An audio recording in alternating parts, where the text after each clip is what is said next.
Welcome to the League of Women Voters of California Education Fund video series explaining the 2022 statewide ballot measures. Today, we are going to talk about Proposition 26.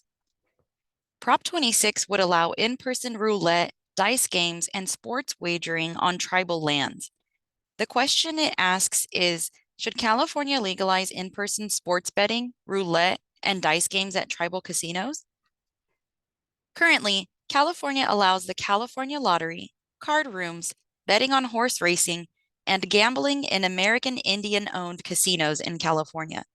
However, dice games, Nevada casino-style gaming, and betting on sports events are all illegal in the state.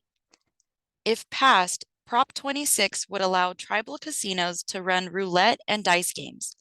On-site sports betting for people aged 21 and older would also be allowed in tribal casinos, as well as the state's 4 privately operated horse racetracks. It would impose a 10% tax on net sports betting at racetracks. The tax revenue would go to a new fund created by this prop.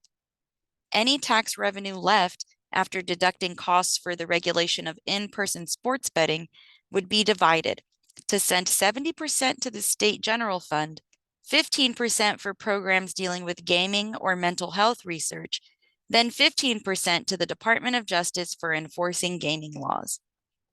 Tribal casinos who wish to offer sports betting under Prop 26 would be required to renegotiate their agreements with the state to specify minimum payments they would need to make to the state, and whether those payments would go into the new fund created by Prop 26.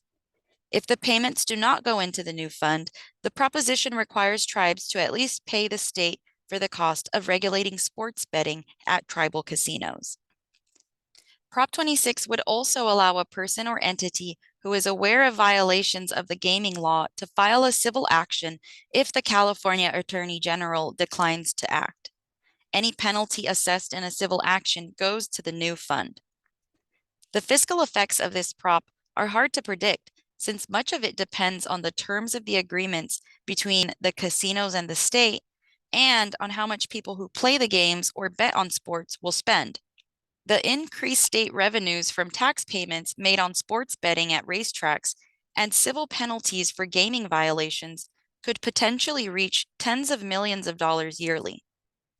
The increased costs to enforce and regulate the new betting could potentially reach the low tens of millions of dollars each year.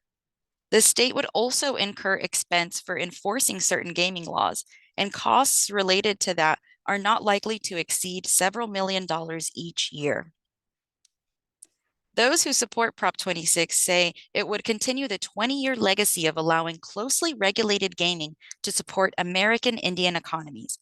They also believe it is the most responsible approach to authorizing sports wagering, and it would promote American Indian self-reliance. Its opponents say that Prop 26 would massively expand gambling in California for the benefit of large tribal casinos. It would leave casino workers unprotected from worker safety, wage and hour, harassment, and anti-discrimination laws. They say that gambling is addictive and that legalizing more gambling is bad for public health. We hope that this summary of Proposition 26 has been helpful.